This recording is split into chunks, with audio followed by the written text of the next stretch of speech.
Billionaire CEO hit her, said, "You can't have a child." 8 years later, she came with twins to his award ceremony. "You can't have a child, especially not mine." The words cut through the air like a knife as Evan Pierce's hand struck Ava's cheek with enough force to make her stumble backward. The sting of his palm against her skin was nothing compared to the cold fury in his eyes. Eyes that had once looked at her with admiration, perhaps even love. "I built this company from nothing," he continued, his voice dangerously quiet. "I won't let you or anyone else derail everything I've worked for. If you insist on keeping this mistake, you'll do it alone. I'll make sure you never work in this industry again." Have you ever wondered what happens when someone with everything, money, power, success, is confronted with the consequences of their cruelest decision? What would it take for a man who chose ambition over humanity to face the truth of what he abandoned? If you've ever had to rebuild your life after someone shattered it, this story will resonate deep in your soul. Give this video a like if you believe that sometimes the most powerful lessons come from facing the very people who once broke us. I'm Mr. Harrison, and today I'm sharing the remarkable story of a woman who faced unimaginable rejection, built a new life from the ashes, and years later, returned to confront the man who once told her to choose between her career and her unborn child. The crystal chandeliers of the Grand Meridian Hotel ballroom cast a golden glow over the assembled business elite as Ava Lewis stood at the back of the room, her heart hammering against her ribs. 8 years had passed since she'd last seen Evan Pierce, yet the sight of him ascending the stage still made her breath catch. The man being celebrated as entrepreneur of the decade looked exactly as she remembered, commanding, immaculate, untouchable. "Mom, is that him?" whispered Liam, his serious eyes, so like his father's, studying the man on stage with intense curiosity. "Yes," she answered softly, smoothing his carefully combed hair. "That's him." On her other side, Noah fidgeted with his bow tie. "There are a lot of people here." Ava squeezed his shoulder reassuringly. "Just stay close to me." At 42, Evan had only grown more striking with age, silver threading elegantly through his dark hair, his tailored tuxedo accentuating the athletic build he somehow maintained despite endless hours in boardrooms. As founder and CEO of Meridian Technologies, his face had appeared on every major business magazine, the architect of a digital empire worth billions. "Thank you for this tremendous honor," Evan began, his deep voice resonating through the ballroom. "When I founded Meridian 15 years ago, I had a vision of technology that would transform how we connect with our world." Ava barely heard the words. Instead, she found herself transported back to their first meeting, when she was just a brilliant but unassuming software engineer fresh from MIT with groundbreaking ideas about artificial intelligence interfaces. The interview at Meridian Technologies had been her 5th that week. Despite graduating at the top of her class, the tech industry's subtle biases made finding a position that would truly value her innovations challenging. But Meridian was different, or so she thought. "Your algorithm is revolutionary," Evan had told her after her presentation, his intense gaze making her simultaneously nervous and exhilarated. "Could transform our entire platform." She remembered how his eyes had lit up as she explained her approach to machine learning, how he'd asked questions that pushed her thinking further, how for the first time in her job search, she felt truly seen for her mind rather than judged for her gender or quiet demeanor. "When can you start?" he'd asked before she'd even finished her presentation.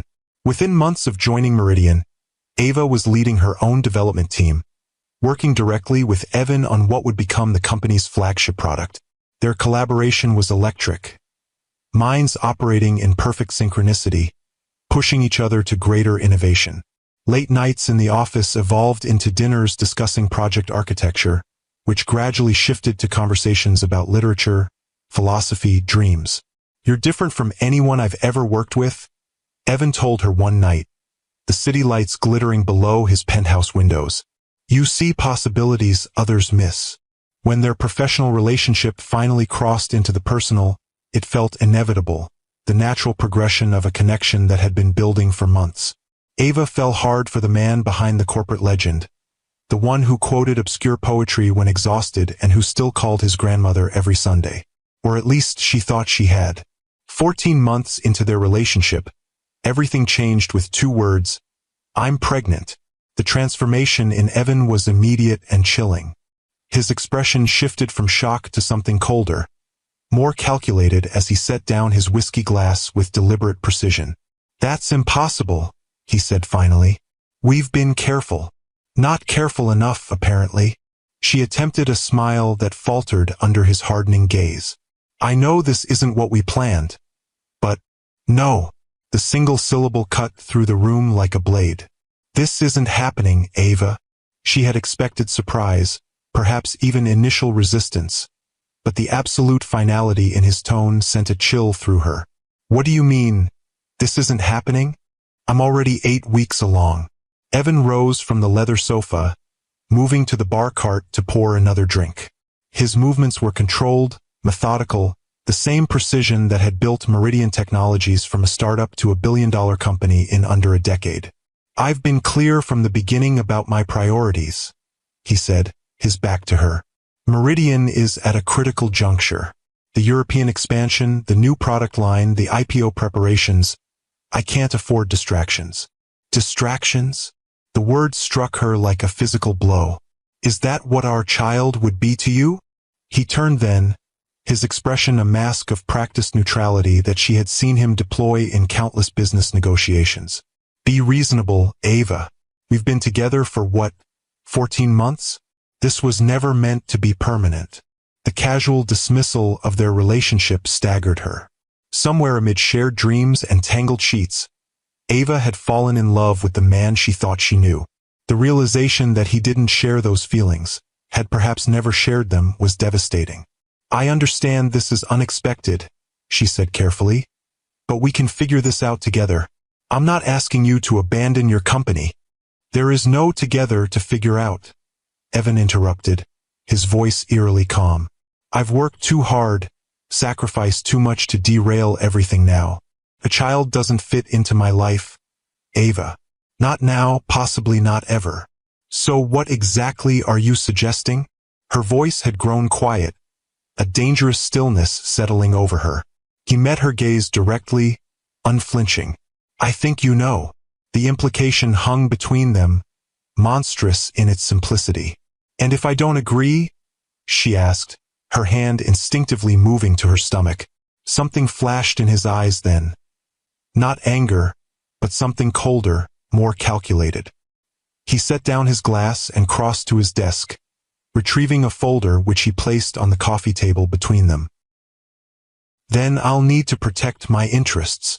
Inside the folder were papers detailing her past. The scholarship student who had worked 3 jobs to put herself through MIT, the family struggles, the student loans she was still paying off. Alongside these were printouts of company policies about relationships between executives and team members, highlighted sections of her employment contract. You would fire me? Disbelief colored her voice. For being pregnant? Of course not. That would be illegal. His smile didn't reach his eyes. But restructuring departments, eliminating positions due to strategic realignment, that happens every day in tech. And references in this industry are everything, Ava. You know that. The threat was clear. Her career, the one she had built through relentless work and brilliant innovation, would be systematically dismantled if she didn't comply. You can't be serious. She searched his face for any trace of the man she thought she knew. This isn't you, Evan. This is exactly who I am. He straightened his already immaculate cuffs. I've never pretended to be anything else. Meridian comes first, always has, always will. I thought you understood that. I understood you were ambitious. I didn't realize you were cruel.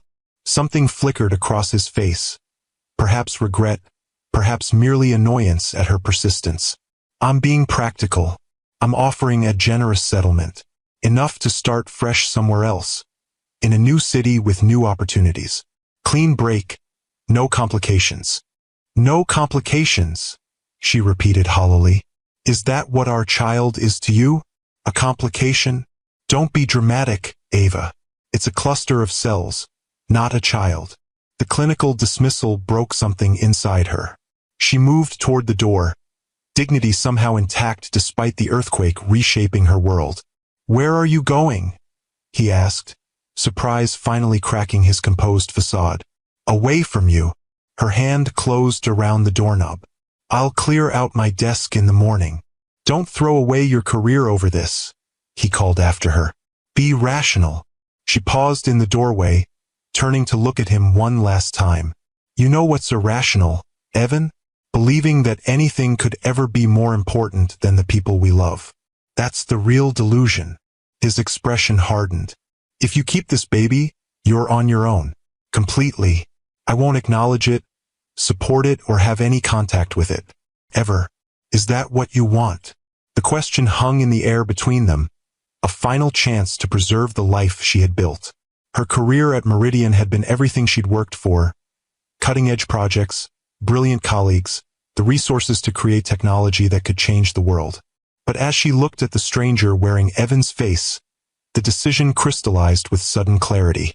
"What I want," she said quietly, "is for our child never to know what kind of man his father really is." She closed the door behind her with a soft click that somehow sounded like finality. If you've ever had to choose between your principles and your comfort, hit that like button.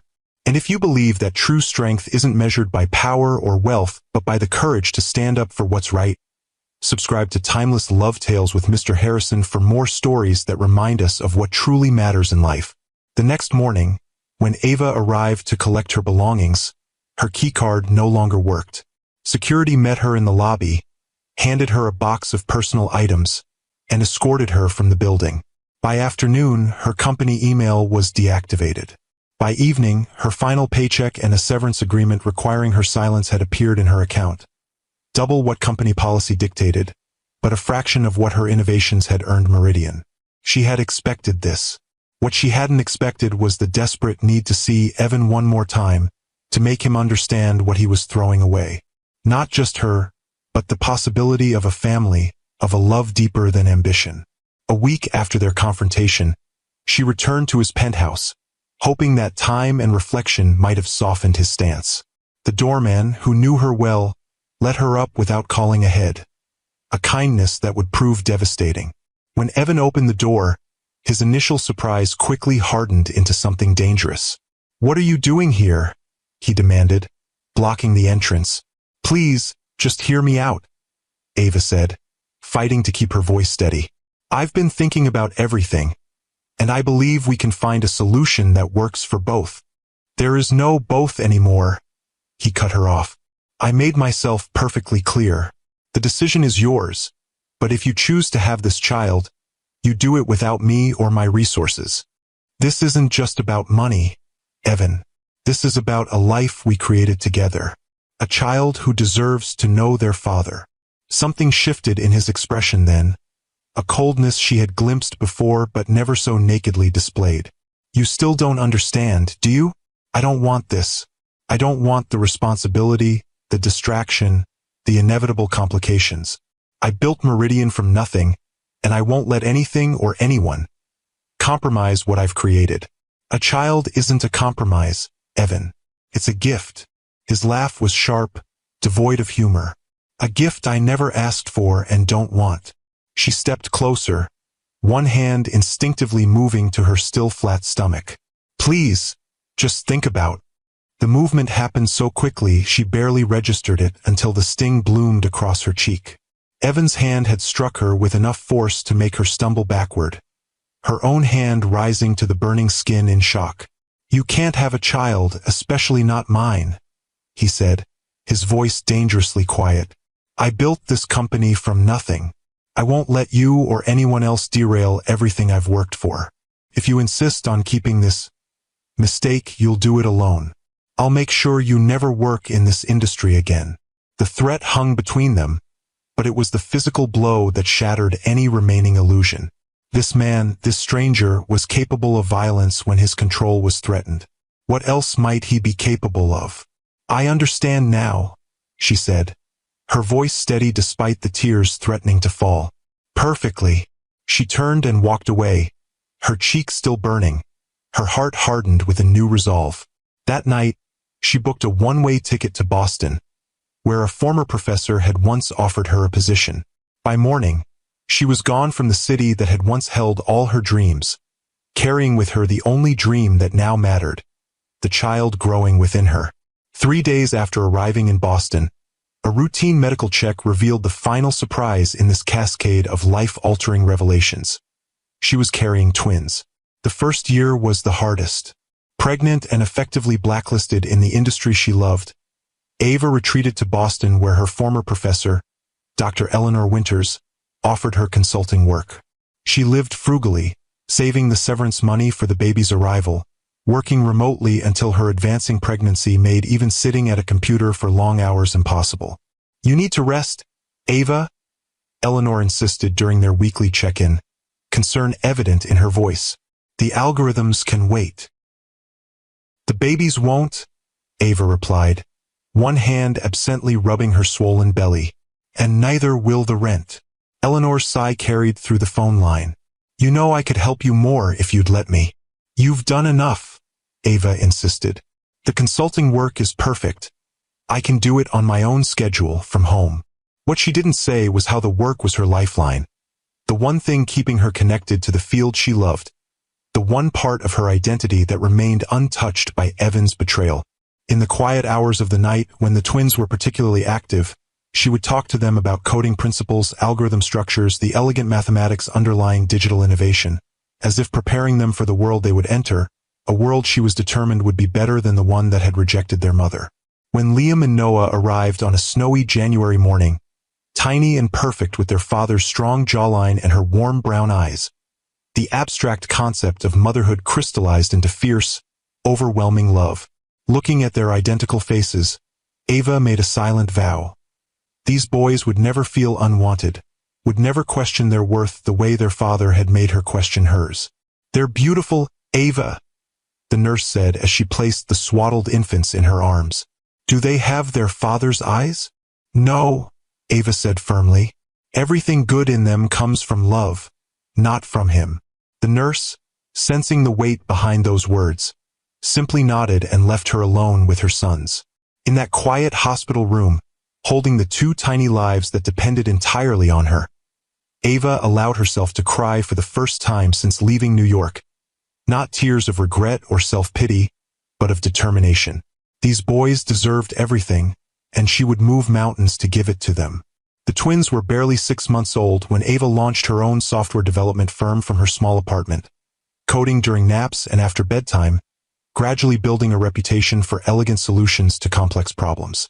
She named it Lewis Innovation Group, deliberately using only her surname, refusing to let Evan's rejection define her professionally any more than it would define her sons personally. "How do you do it all?" asked Mira, the neighbor who occasionally watched the twins when Ava had unavoidable meetings. "Single mother, startup founder. I'm exhausted just watching you." Ava smiled as she watched Noah and Liam playing on the living room floor, already showing distinct personalities despite their identical appearance. "I don't have a choice, and honestly, they make it worth every sleepless night."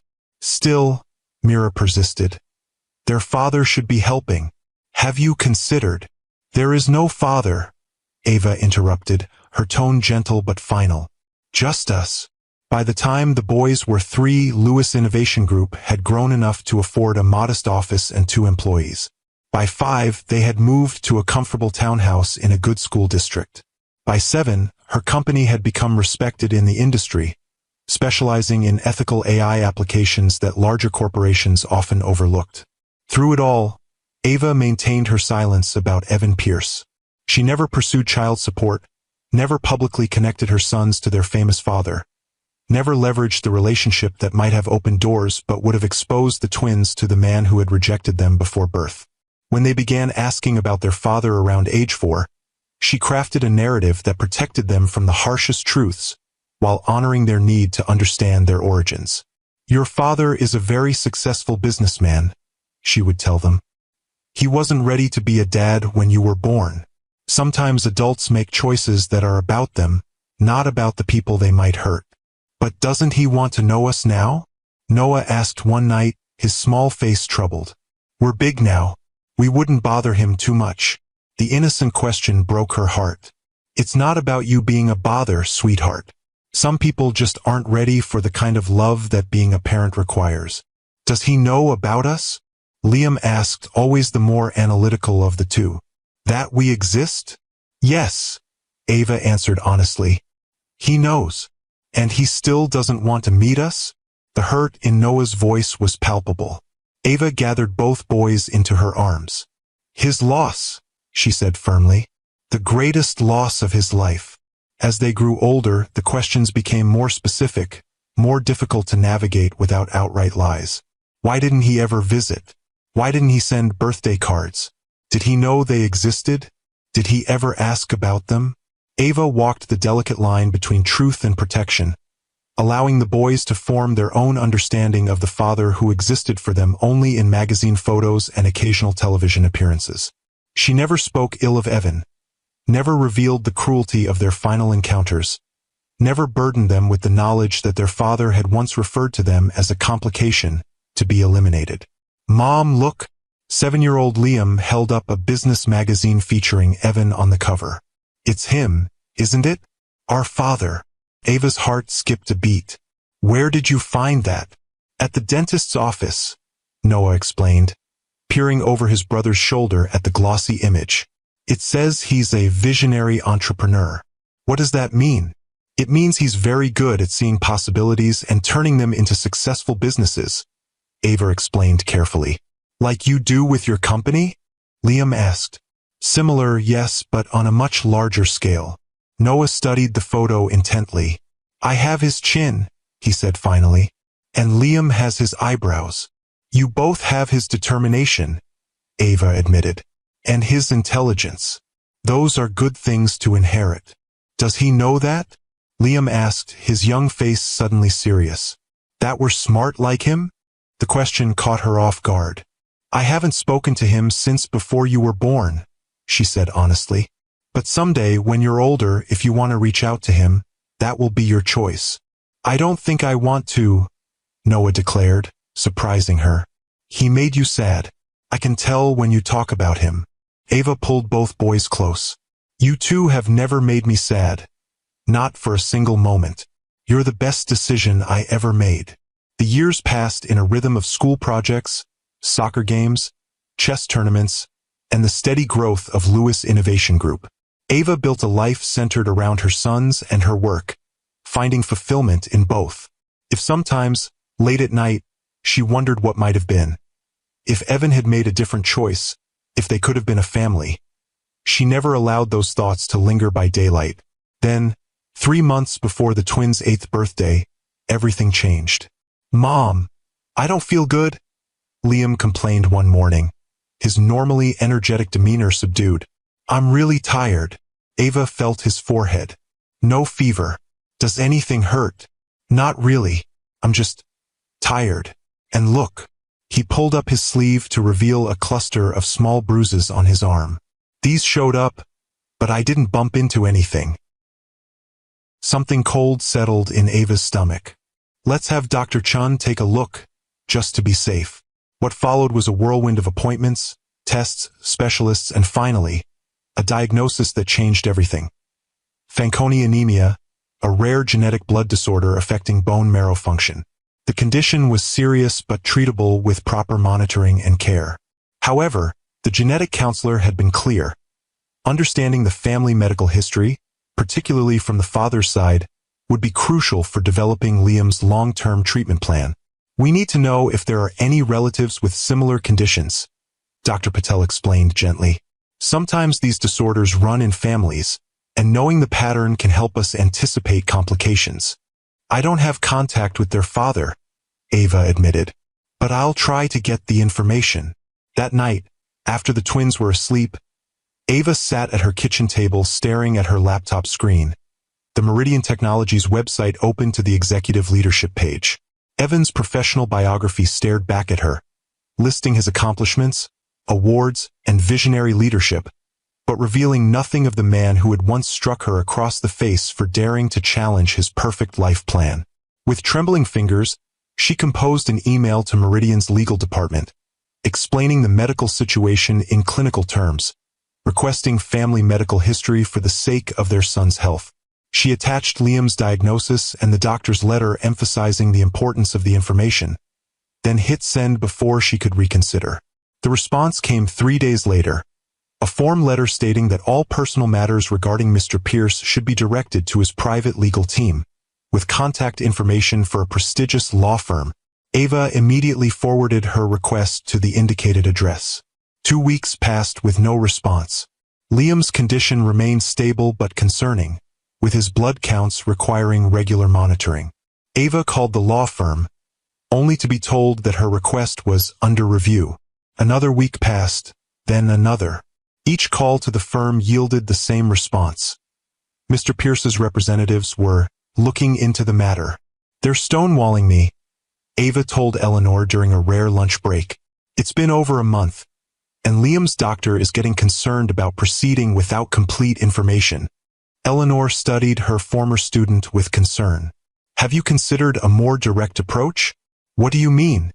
"Evan Pierce is receiving the Entrepreneur of the Decade Award next month at the National Business Innovation Gala.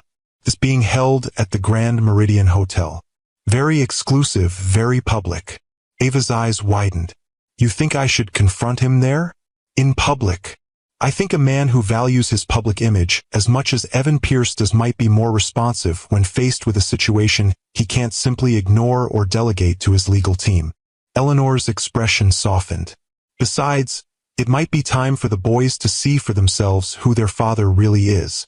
The suggestion was radical, potentially traumatic for the twins, and yet, what choice did she have? Liam's health couldn't wait for legal maneuvering and corporate stonewalling. That evening, Ava sat the boys down for the most difficult conversation since they'd started asking about their father. "I need to tell you something important," she began, choosing her words carefully. "Liam's condition. The doctors believe it might be connected to genetics from your father's side of the family."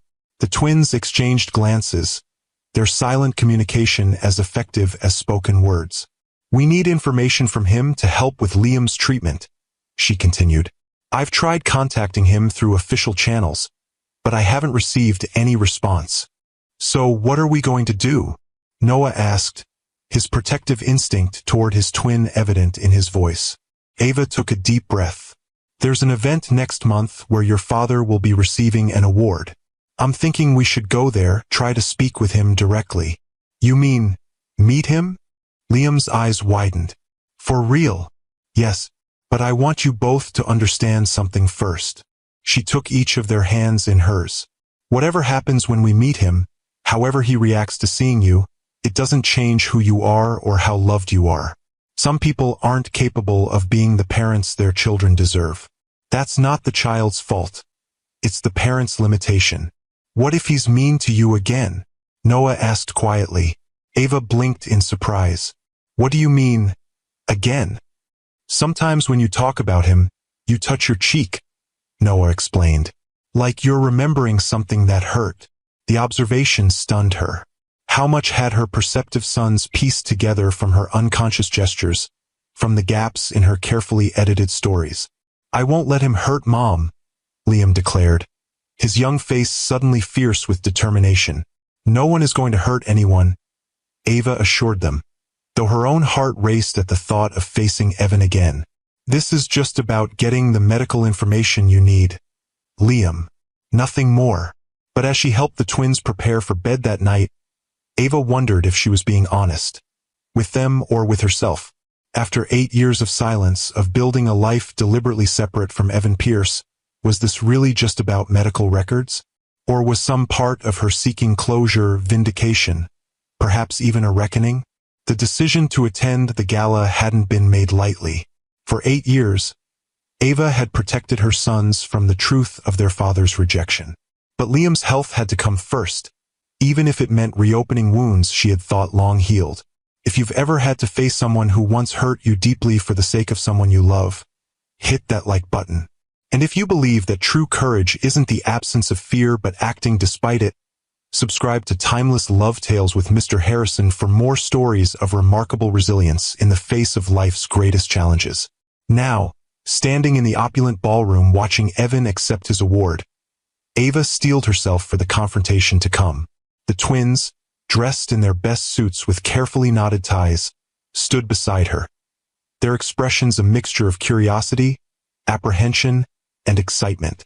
And so I accept this award not as a personal achievement, but as recognition of what's possible when we refuse to compromise our vision.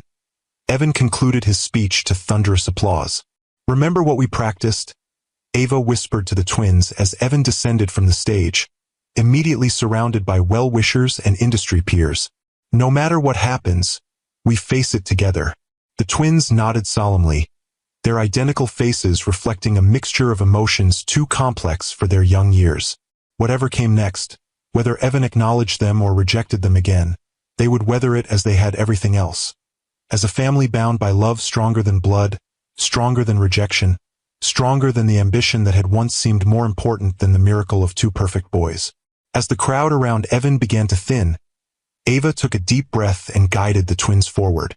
Her heart pounded so loudly she was certain everyone could hear it, but her steps remained steady, propelled by 8 years of determination and one urgent medical necessity. "Congratulations on your award, Mr. Pierce," she said, her voice remarkably calm despite the storm of emotions within her. Evan turned, the polite smile he reserved for admirers and business contacts freezing on his face as recognition dawned. For a moment, just a flicker, genuine shock cracked his carefully maintained facade. His gaze dropped to the two small figures beside her, and something unreadable flickered across his features. "Ava," he said, her name sounding strange on his lips after so many years. "This is unexpected." "I apologize for the intrusion," she replied, her voice steady. "But there's an urgent matter we need to discuss." His expression hardened, the initial surprise replaced by the cold calculation she remembered all too well. "I'm afraid this isn't a good time. I have guests to attend to." "It's a medical issue," she pressed, keeping her voice low. "Regarding your son." The words hung in the air between them, a challenge and a revelation. Evan's gaze darted around the room, clearly assessing who might be witnessing this encounter. "My office," he said finally, gesturing toward a door at the side of the ballroom. 5 minutes. As he strode away, Liam looked up at her. "He doesn't seem very happy to see us." "He's just surprised," she said, the lie bitter on her tongue. "Come on." They followed Evan through a labyrinth of corridors to a private office suite.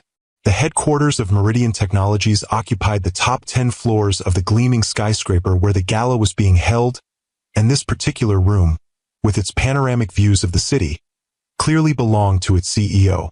Evan closed the door behind them, his expression unreadable as he surveyed the twins. "So," he said finally, "you kept them both." The callousness of the statement made her instinctively step in front of the boys. "Yes, this is Liam and Noah." Evan made no move to greet them, instead circling his desk to put the massive expanse of polished wood between himself and the unexpected visitors. "What's this about a medical issue?" Before she could answer, Liam stepped forward, extending his hand just as they had practiced. "Hello, sir. I'm Liam Pierce. It's nice to meet you." The simple dignity in her son's gesture, the courage it took for him to reach across the chasm of his father's indifference, filled Ava with fierce pride and heartache in equal measure. Evan stared at the small hand for a long moment before briefly shaking it, his movements mechanical. "Pierce." "Yes," Ava said quietly. "They have your name." Something complicated passed across his face. "Why would you?" "Because it was theirs by right," she interrupted. "Whatever happened between us, they deserved their heritage." Noah, always more hesitant than his brother, had pressed himself against Ava's side. "You look like the pictures," he said softly. "Pictures?" Evan's gaze snapped to Ava. "From magazines," she clarified. "The boys have been curious about you." Evan moved to the window, putting distance between himself and the small family. "You said there was a medical issue. What exactly are we talking about?" Ava placed her hands on Liam's shoulders. 3 months ago, Liam was diagnosed with Fanconi anemia, a rare blood disorder that genetic testing confirms came from your side of the family. His doctors need comprehensive family medical history to develop his treatment plan. "I see." Evan's voice was carefully neutral. "And you couldn't have sent this request through proper channels?" "Lawyers, perhaps." "I tried," Ava said, the frustration of those attempts evident in her voice. Your legal team buried my inquiries. This was my last resort. Evan turned back to face them, his gaze lingering on Liam with new interest. What does this condition entail? It affects bone marrow function, Ava explained. Liam's body doesn't produce enough blood cells. He needs regular monitoring, possibly transfusions, and there's a risk of more serious complications developing later. Is it terminal? Something flickered in Evan's eyes, the first genuine emotion he had displayed. Not necessarily, Ava said. With proper treatment, many patients live normal lives. But we need information about your family history to optimize his care. Evan nodded slowly, his gaze still fixed on Liam. I'll have my assistant compile everything from my medical records and family history. You'll have it by tomorrow. Thank you, Ava said, relief washing through her. This was more cooperation than she had dared hope for. Is that all? Evan asked, already reaching for his phone, clearly eager to end the encounter. Noah, who had been silent until now, suddenly stepped forward. Don't you want to know anything about us? The simple question hung in the air, laden with 8 years of absence. Evan's hand stilled on his phone, something complicated passing across his features. We're in 3rd grade, Noah continued into the silence, words tumbling out nervously. I play soccer and Liam plays chess. He's really good. He won a tournament last month even though he wasn't feeling well. And we both like building robots. Mom says we get that from you. Ava's heart clenched at her son's transparent attempt to find connection with the father who had rejected them before they were born. She watched Evan's face, searching for any sign that Noah's innocent overture had penetrated the wall he had built. For a moment, something softened in Evan's expression as he looked at the boys. So clearly his sons, with echoes of his own features looking back at him. Then, as if catching himself, he straightened and the mask slipped back into place. I have guests waiting, he said, his voice deliberately impersonal. If there's nothing else regarding the medical situation. That's it?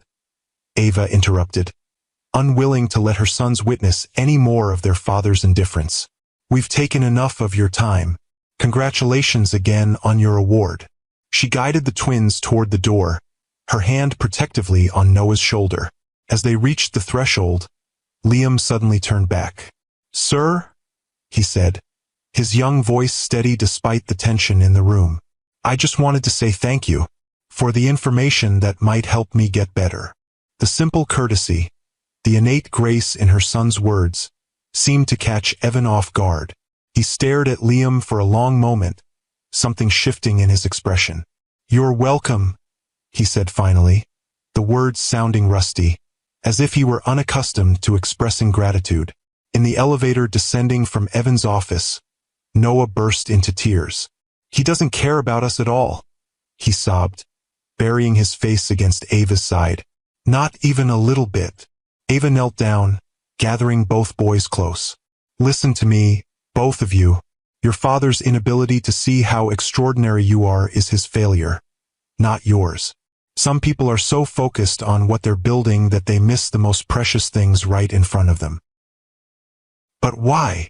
Liam asked, his eyes dry but troubled. Why doesn't he want to know us? I wish I had a better answer, Ava said honestly. But sometimes people make choices based on fear of change, fear of vulnerability, fear of having their carefully constructed plans disrupted. It doesn't make those choices right, but it helps explain them. I'm glad we have you, Noah said, wiping his eyes. You're better than 10 dads. Ava smiled, blinking back her own tears. And I have you too, which makes me the luckiest mom in the world. Now, what do you say we get some ice cream before heading back to the hotel? The twins nodded, their resilience already reasserting itself. As they crossed the lobby toward the exit, a voice called out behind them. Ms. Lewis. Wait. Ava turned to find Evan's assistant, a poised woman in her 30s, approaching with a business card in hand. Mr. Pierce asked me to give you this, she said, handing the card to Ava. It's his private number. He said to call tomorrow morning to arrange for the medical information. Thank you, Ava said, surprised by this small concession to convenience. The assistant hesitated, then added in a lower voice, "He also asked me to tell you that the boys are very well spoken." It was hardly a declaration of paternal pride, but coming from Evan, even this oblique acknowledgement felt significant. Ava nodded her thanks, tucking the card into her purse as the assistant retreated back toward the elevators. "What did she want?" Liam asked as they stepped out into the cool evening air. "Just to give me a way to contact your father about the medical records," Ava explained, deliberately keeping her tone casual. "Now, about that ice cream." Later that night, after the twins were asleep in the hotel room they were sharing, Ava sat by the window looking out at the city skyline. The encounter with Evan had gone almost exactly as she had expected, cold, businesslike, focused solely on the practical matter at hand. He had agreed to provide the medical information Liam needed, which was the only thing that truly mattered. So why did she feel this lingering sense of incompletion, as if something important had been left unsaid? Perhaps it was the look she had glimpsed in Evan's eyes when he first saw the twins. Not just surprise, but something deeper, more complex. Or perhaps it was the way his voice had softened, almost imperceptibly, when he thanked Liam for his courtesy. Small things easily dismissed, and yet, her phone chimed with a text message, startling her from her thoughts. The number was unfamiliar, but the content left no doubt about the sender. "Medical records will be delivered to your hotel by 9 a.m. Comprehensive family history included. Have your doctor call my physician directly if clarification needed. Contact information enclosed." Formal, efficient, exactly what she had asked for. But then, a second message appeared. "They have your eyes." 3 simple words, yet they sent a jolt through her. In 8 years, it was the first acknowledgement from Evan that the twins were real people, not just abstract complications to his carefully ordered life. Not just her sons, but his as well, children who carried parts of both their parents in their identical faces. Before she could decide whether to respond, a third message appeared. Would it be possible to meet with them again? Properly this time. Perhaps breakfast tomorrow. Ava stared at the phone, conflicting emotions warring within her. Part of her wanted to protect the twins from further disappointment, to shield them from a man who had already demonstrated his capacity for cruelty and indifference. But another part recognized that they deserved the chance to know their father, to form their own opinions based on more than a single tense encounter. "I'll need to ask them in the morning," she typed back finally. "This has to be their choice." The response came immediately. "Of course. Let me know." Setting her phone aside, Ava continued gazing at the city lights, wondering what had prompted this apparent change of heart. Was it simply seeing the twins in person, these living extensions of himself that he could no longer relegate to abstract concept? Was it Liam's diagnosis, the sudden confrontation with mortality that often shifted perspective? Or was it something deeper, a recognition, perhaps, of what he had sacrificed on the altar of ambition? Whatever the reason, she would approach this new development with caution. The twins had already shown more courage and grace today than most adults would manage in similar circumstances. They deserved to have their feelings prioritized, their boundaries respected. If they wanted to meet their father again, she would facilitate it while remaining their steadfast protector. And if they didn't, if today's rejection had been enough to satisfy their curiosity, she would honor that decision without question. The next morning, when she gently broached the subject over room service breakfast, their reactions surprised her. "He wants to see us again?" Noah asked skeptically. "Why?" "I'm not entirely sure," Ava answered honestly. "Maybe meeting you properly made him realize what he's been missing. Or maybe he just feels bad about Liam being sick," Noah suggested, his protective instinct toward his twin evident. "What do you think, Liam?" Ava asked, turning to her quieter son. "It's your medical information we came for. You have the most say in this." Liam considered the question with the thoughtful deliberation that made him seem older than his 8 years. "I think we should go," he said finally. He seemed sad, somehow, like he was trying really hard not to show something. The observation startled Ava. She had been so focused on protecting the twins from Evan's coldness that she hadn't considered they might see something in him that she couldn't, or wouldn't, allow herself to see. "Noah," she prompted. "You don't have to go if you don't want to."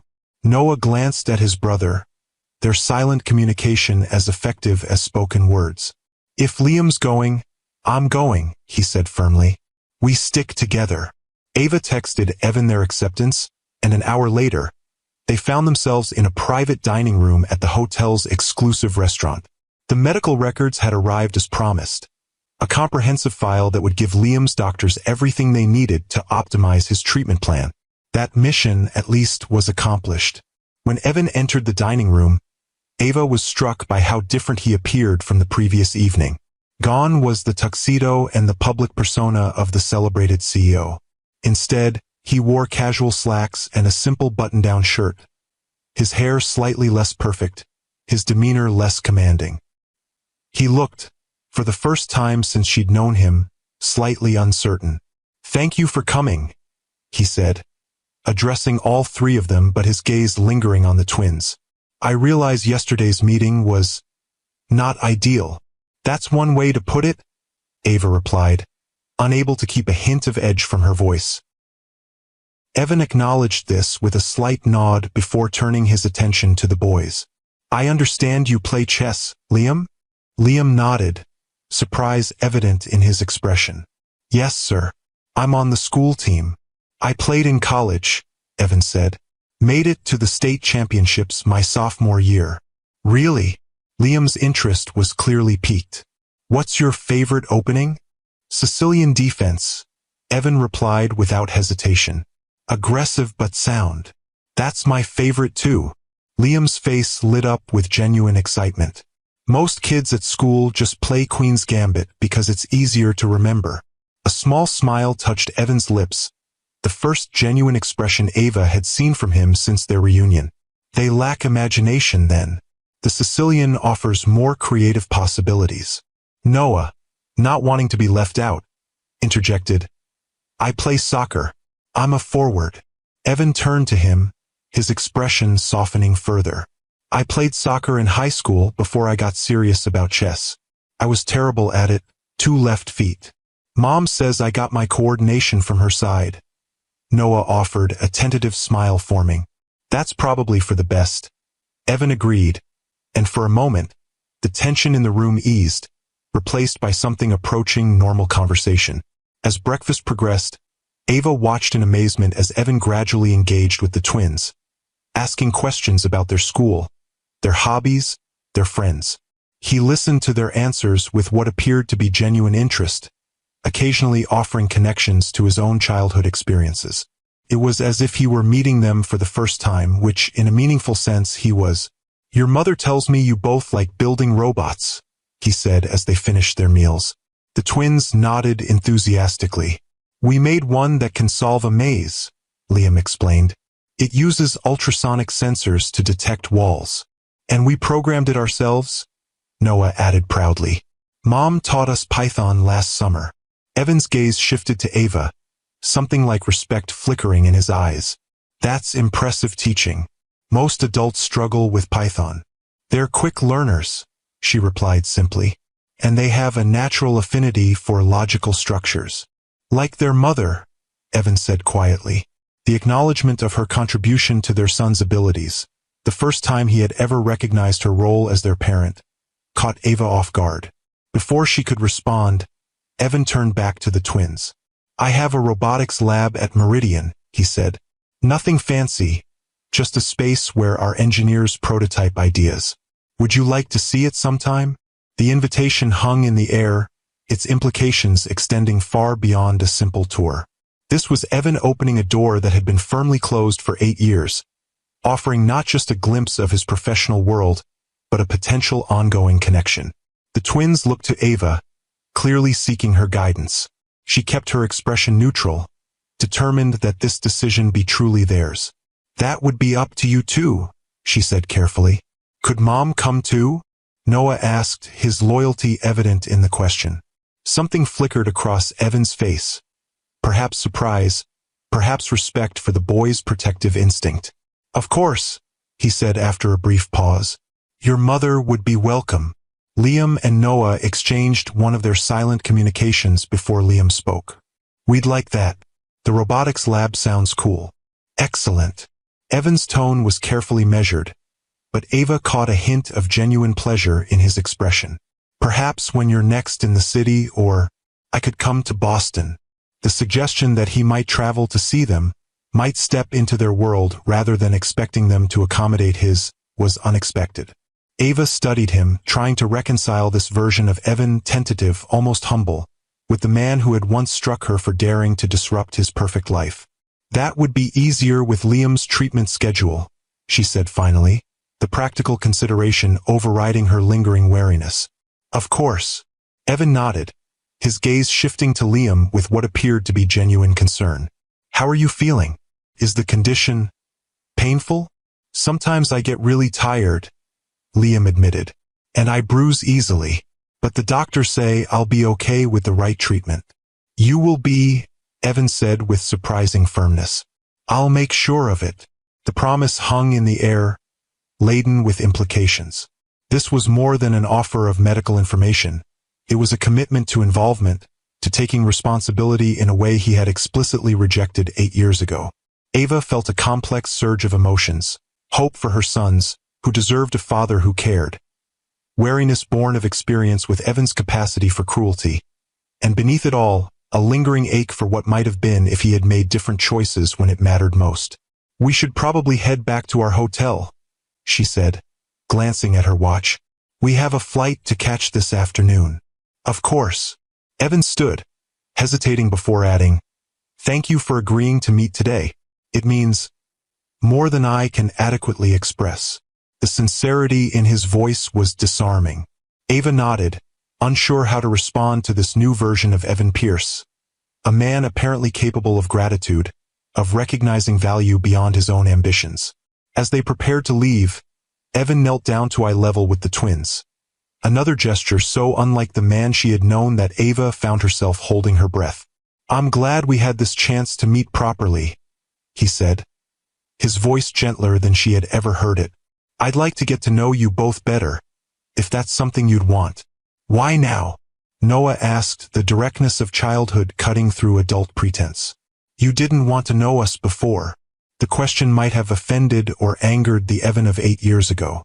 This Evan, however, seemed to consider it seriously, his expression thoughtful rather than defensive. That's a fair question, he acknowledged. The truth is, I made a terrible mistake. I was so focused on building my company that I convinced myself nothing else mattered.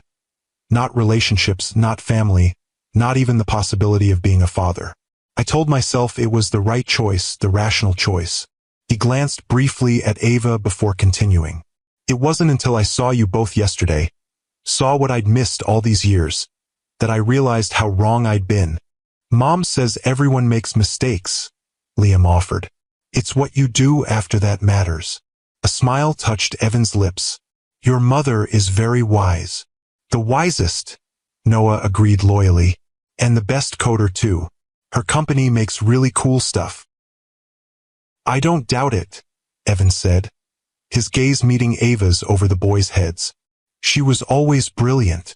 The compliment, delivered with what seemed like genuine admiration, caught her off guard.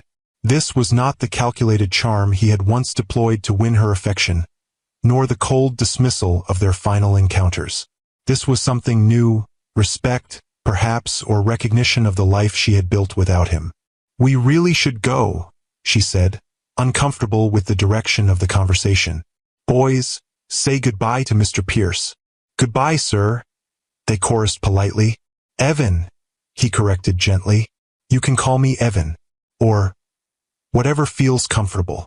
The implication that someday they might call him something else, something more paternal, hung unspoken in the air. Ava guided the twins toward the door, her emotions too tangled to process in this moment. Ava, Evan called as they reached the threshold. A word, please? Just a moment. She hesitated, then nodded to the twins. Wait for me in the lobby, right by the fountain. I'll be there in 2 minutes. Once the boys were out of earshot, She turned back to Evan, her guard firmly in place. Yes.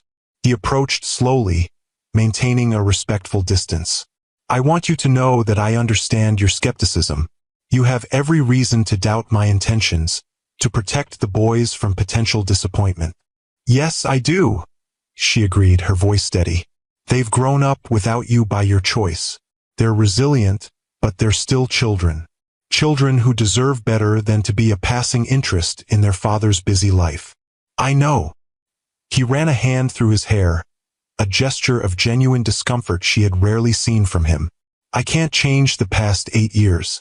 I can't undo the hurt I caused to them or to you. But I'm asking for a chance to be part of their future, in whatever capacity you deem appropriate. Why? The question that had been burning inside her finally emerged. Why now, Evan? Is it just because of Liam's diagnosis? Some biological imperative triggered by a threat to your genetic legacy? The harshness of her words seemed to strike him physically, but he didn't flinch from them. I deserve that, he acknowledged. But no, it's not just the diagnosis, though I won't pretend that didn't affect me deeply. He paused, seeming to search for the right words. Seeing them yesterday, seeing these two remarkable human beings who exist because you were stronger than I was, braver than I was, it forced me to confront the magnitude of what I threw away. Not just the opportunity to be their father, but the kind of man who deserved to be. The raw honesty in his voice was unlike anything she had heard from him before. The Evan she had known had been masterful at saying what people wanted to hear, at crafting narratives that served his purposes. This felt different. Unpolished, uncomfortable, real. They are remarkable, she agreed softly. But that's not because of genetics or legacy or any of the things you might value. It's because they're loved, because they know their worth isn't measured by achievements or status, but by the kindness they show others. A lesson I'm only beginning to learn at 42, Evan admitted. Taught by 8-year-olds who have every reason to reject me. Ava studied him, searching for any sign of the manipulation or calculation that had characterized their past relationship. What she saw instead was something she had never expected: vulnerability. I can't promise anything, she said finally. Their well-being comes first, always. If they want to know you, I won't stand in the way. But at the first sign that you're treating this as a novelty or an obligation rather than a privilege, I'll end it. I understand, he said simply, and I agree to those terms. She nodded, turning to leave, then paused. The medical information, thank you for that. It will make a significant difference in Liam's treatment plan. It's the least I could do, Evan replied. And Ava? Thank you for raising them to be the kind of boys who could face a stranger who happens to be their father with such dignity and grace. That's entirely your doing, and it's extraordinary. The acknowledgement, so different from the dismissive cruelty of their last encounter 8 years ago, left her momentarily speechless. She managed a nod before walking away, her mind racing with the implications of this unexpected turn of events. In the lobby, she found the twins exactly where she had asked them to wait, their identical faces lighting up as they spotted her approaching. Is everything okay, Mom? Liam asked, his perceptive gaze searching her expression. Yes, sweetheart, she assured him, gathering them both close for a quick hug. Everything's fine. Let's head back to the hotel and get packed for our flight. As they made their way through the revolving doors into the bright morning sunlight, Noah looked up at her. Do you think he really wants to know us now? For real? Ava considered the question carefully, unwilling to offer false hope yet equally reluctant to dismiss the possibility of genuine change. I think he's realizing what he missed, she said finally. Whether that translates to being the kind of father you deserve remains to be seen. But whatever happens, we'll face it together, just like we always have. We're still a complete family, just us three, Liam said with the wisdom that sometimes took her breath away. Anything else is just extra. Exactly right, Ava agreed, squeezing his shoulder gently. We're already whole. 3 months later, Ava stood in the doorway of their Boston home, watching as Evan helped the twins put the finishing touches on a robot they had been building together over his weekend visit. It was his third trip to Boston since their encounter at the gala, each visit marked by careful steps toward building a relationship with his sons. The change in him remained startling. The arrogant CEO was still evident in glimpses. His strategic approach to problem-solving, his occasional impatience with inefficiency. But those traits were now tempered by something new: humility. He deferred to the twins' expertise in their own project, asked questions rather than issuing directives, showed genuine delight in their innovations. Most surprising was his behavior toward her. Gone was the manipulative charm of their early relationship and the cold dismissal of their final encounters, replaced by a careful respect that acknowledged both their complicated history and her primary role in their sons' lives. He consulted her before making suggestions to the boys, respected the boundaries she established, and never once attempted to leverage his wealth or influence to override her parenting decisions. "Mom, look," Noah called excitedly. "We got it working. The arm can pick up objects and sort them by color." "That's incredible," she said, moving into the room to examine their creation. "How did you solve the grip sensitivity issue?" "Evan showed us a pressure sensor calibration technique," Liam explained, his use of his father's first name still a compromise between formality and familiarity. "It's the same one they use in Meridian's medical robotics division." Evan smiled, but Ava noticed he made no attempt to take credit for the solution. "They figured out the implementation entirely on their own," he said. "I just pointed them toward the concept." The easy generosity of the comment, giving the twins full ownership of their achievement, was yet another sign of the change in him. The Evan she had known would have ensured his contribution was recognized, his expertise acknowledged. "We're going to enter it in the school science fair next month," Noah added. "Evan said he might come if he can rearrange some meetings." "That would be nice," Ava said carefully, still wary of the boys building expectations that might lead to disappointment. "I'll be there," Evan said with quiet certainty. Some things are more important than meetings. The simple statement, so contrary to everything he had once believed, hung in the air between them, laden with unspoken history. 8 years ago, nothing had been more important than his company, his ambitions, his carefully constructed life plan. Now, he was rearranging board meetings to attend an elementary school science fair. Later, after the twins had gone to bed and Evan was preparing to leave for his hotel, he paused at the door. "Liam's latest test results looked promising," he said. "Dr. Chun seems optimistic about the new treatment protocol." "Yes," Ava agreed. "The comprehensive family history you provided made a significant difference in tailoring his care. The genetic markers from your grandfather's side were particularly helpful in predicting how he might respond to certain treatments." "I'm glad." Evan hesitated, then added, "I've been thinking about establishing a research foundation focused on rare blood disorders, particularly those affecting children. The resources available for families facing these conditions are woefully inadequate." The initiative was so unexpected, so unlike the ruthlessly profit-focused CEO she had known, that Ava found herself momentarily speechless. "That would be remarkable," she said finally. "It could help many families." "It won't change the past," Evan acknowledged, understanding the unspoken question in her response. "Nothing can do that, but perhaps it can create something meaningful for the future." He paused, then added quietly, "I've been doing a lot of thinking about legacy these past few months. What it really means, what truly lasts." "And what conclusions have you reached?" Ava asked, genuinely curious about this apparent transformation. "That I spent 15 years building something that will be forgotten within a generation of my death," he said simply, while nearly missing the chance to know two extraordinary human beings who carry forward not just my DNA but potentially something far more valuable: the capacity for kindness, curiosity, and integrity that you've instilled in them.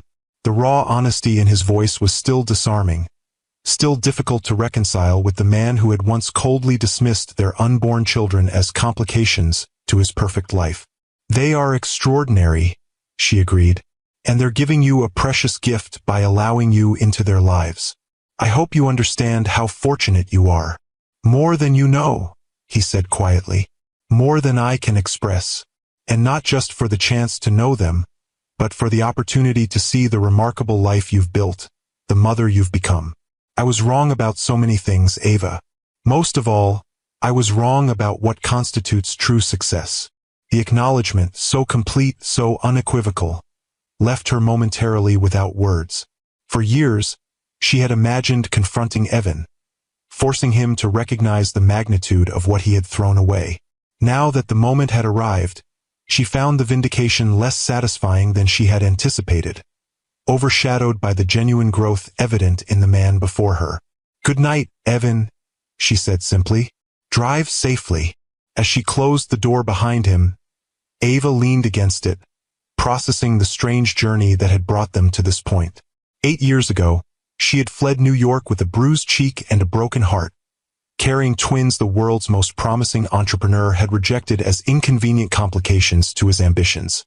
Now, that same man was rearranging his schedule to attend school science fairs, helping build robots on weekend visits, and establishing research foundations inspired by his son's medical condition. People could change. Not easily, not without significant catalyst, but they could change.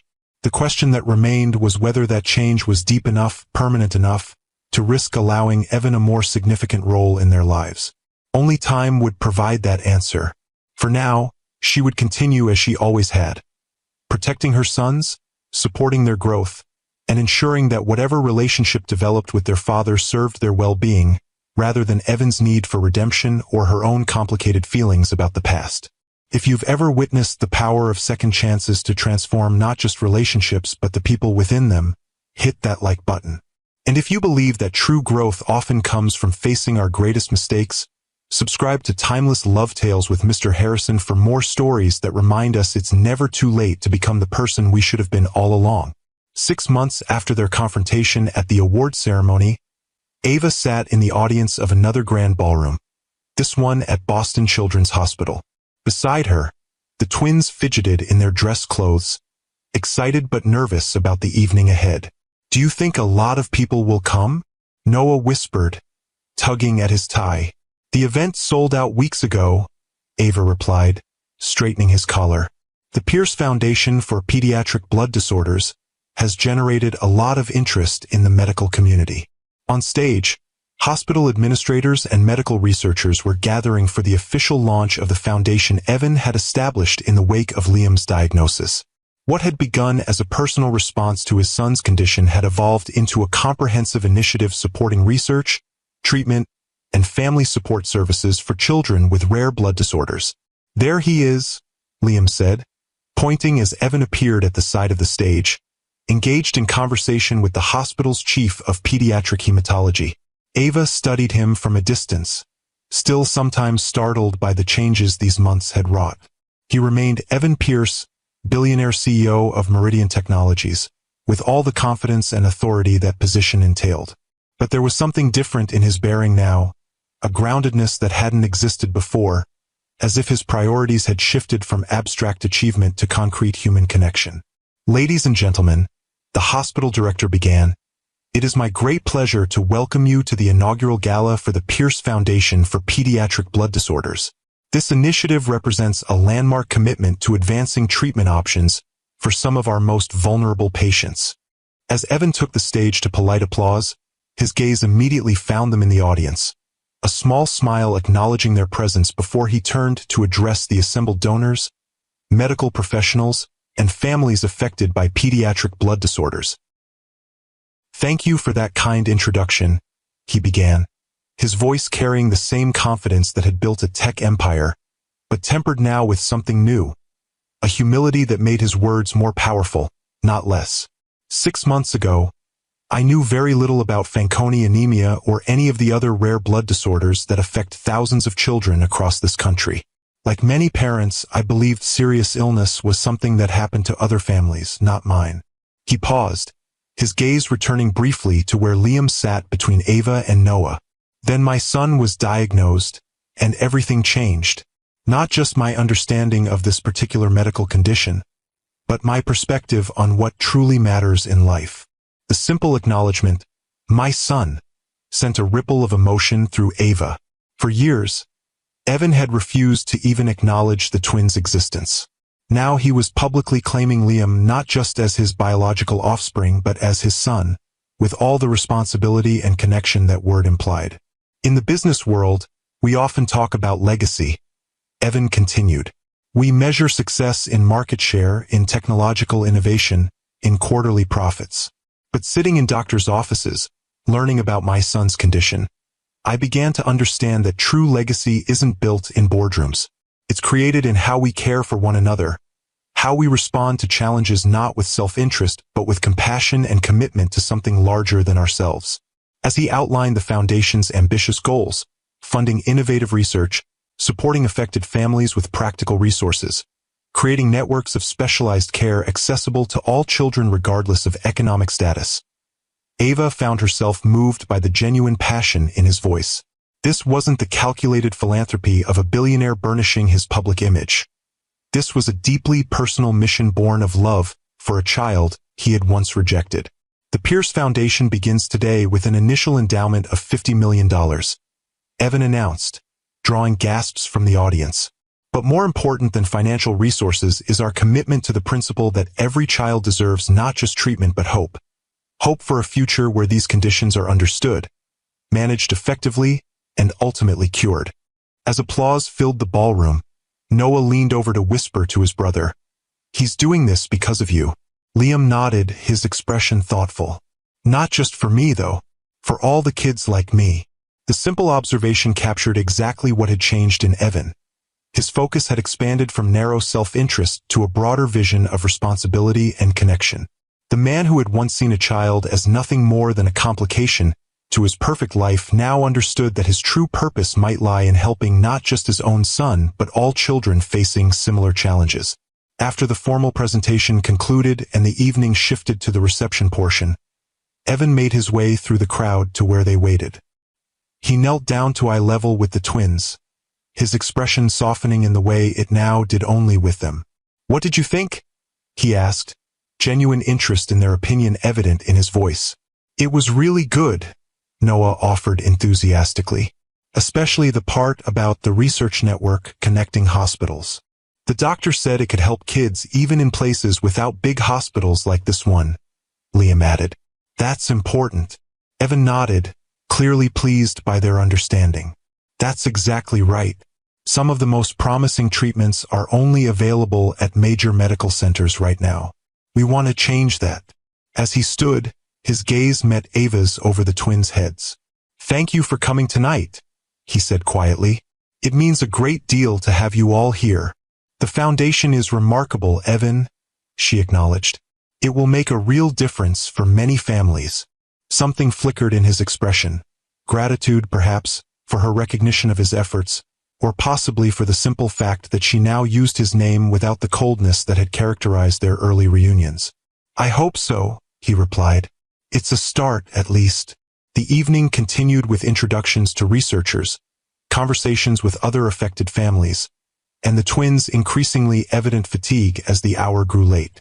When Liam began to yawn despite his best efforts to hide it, Ava made the decision it was time to leave. "We should head home," she said, gathering their coats. "It's been a long day, and the boys have school tomorrow." Evan nodded in understanding. "Of course. I'll walk you to your car." Outside, the spring evening was cool but pleasant, the hospital's gardens illuminated by soft lighting that created pools of gold among the emerging greenery. As they walked toward the parking area, the twins ran ahead, their energy momentarily renewed by the fresh air. "They're remarkable children," Evan said, watching them with evident pride. "So resilient, so thoughtful." "Yes, they are," Ava agreed. "They've handled all of this, Liam's diagnosis, meeting you, the public attention from the foundation, with more grace than most adults could manage." They walked in silence for a moment before Evan spoke again, his voice quieter now. "I've been thinking about something, and I wanted to discuss it with you before mentioning it to the boys." The careful approach, consulting her first, respecting her primary role in their lives, was another marker of how far he had come from the man who had once made unilateral decisions affecting them all. "What is it?" she asked. "Meridian is opening a research division in Boston," he explained, "focused on medical applications of our AI technology. working in partnership with several hospitals, including this one. Ava absorbed this information, immediately understanding its implications. "You're considering relocating?" "Yes." He glanced at her, gauging her reaction. "Not permanently. The company headquarters will remain in New York. But I could be here 3 or 4 days each week, close enough to be more consistently present in the boys' lives. If that's something you'd be comfortable with." The proposal hung in the air between them, laden with unspoken history and potential future. 6 months ago, the idea of Evan establishing a more permanent presence in their lives would have filled her with wariness, perhaps even dread. Now, having witnessed his genuine efforts to connect with the twins, his respect for the boundaries she established, his apparent transformation from the man who had once struck her in anger, she found herself considering it seriously. "The boys would like having you closer," she acknowledged. "The weekend visits have meant a lot to them. And to me," he added quietly, "more than I can adequately express." They reached her car, the twins already waiting by the passenger doors, their identical faces illuminated by the parking lot lights. Looking at them, these remarkable children who carried parts of both their parents in their features, their talents, their personalities. Ava felt a sudden clarity about the path forward. "We could try it," she said finally. "See how it works for everyone. But Evan," she added, meeting his gaze directly, "this has to be a genuine commitment. They're at an age where they're forming their understanding of relationships, of reliability, of what it means when someone says they'll be there. I won't have them learning that people can drift in and out of their lives without consequence." "I understand," he said solemnly, "and I agree completely. This isn't a whim or a novelty, Ava. It's the most important commitment I've ever made." The sincerity in his voice was unmistakable. Whatever else had changed or remained the same about Evan Pierce, his determination, once focused exclusively on business success, now extended to his relationship with his sons. "Then we'll talk to them about it this weekend," she decided. Together, as they said their goodbyes and she drove the sleepy twins home, Ava reflected on the strange, unexpected journey that had brought them to this point. 8 years ago, she had fled New York with a bruised cheek and a broken heart, carrying twins the world's most promising entrepreneur had rejected as inconvenient complications to his ambitions. She had rebuilt her life from scratch, created a successful company, raised 2 extraordinary boys, all while believing Evan Pierce would never be anything but a painful memory.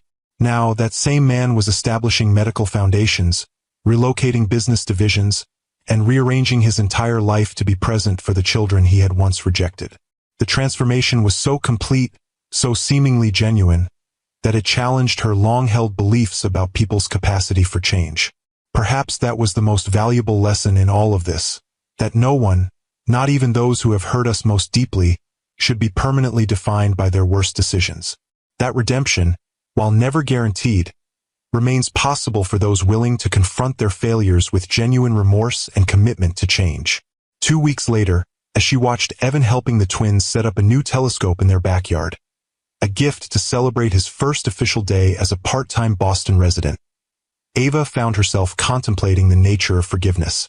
Not the easy, superficial kind that papers over wounds without healing them, but the deeper forgiveness that acknowledges the pain while creating space for something new to grow in its place. She had not forgotten the man who had once struck her, who had coldly dismissed their unborn children as complications, who had threatened her career and her future. That history remained part of their story, a shadow that would never completely disappear.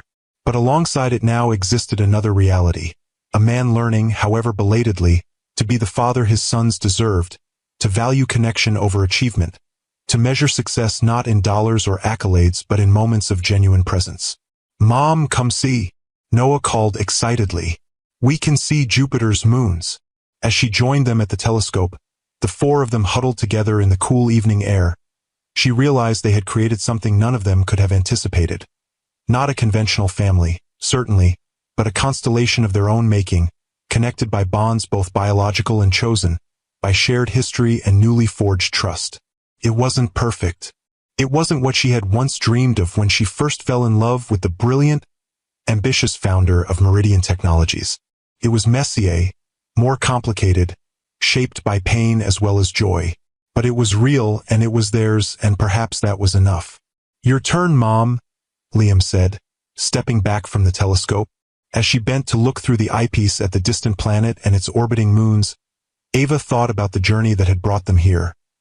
Not just the physical distance from New York to Boston, but the emotional terrain they had traversed, from rejection to reconciliation, from cruelty to compassion, from isolation to connection. Some journeys can only be understood in retrospect, their purpose revealed not in the moment of departure, but in the unexpected destinations they ultimately lead us to. 8 years ago, fleeing New York with her unborn twins, Ava could never have imagined standing in a Boston backyard with Evan Pierce, watching their sons discover the wonders of the night sky. Yet here they were, their shared past transformed not by forgetting but by the harder, more meaningful work of growth and genuine change. As she straightened from the telescope, her gaze met Evan's over the twins' heads. In his eyes, she saw not just the brilliant, driven entrepreneur she had once loved, nor the cruel, dismissive man who had rejected her and their unborn children, but something new. A person humbled by his mistakes, grateful for second chances, committed to becoming worthy of the family he had nearly lost forever. It wasn't a fairy tale ending. There would still be difficult conversations, boundaries to maintain, trust to rebuild day by day.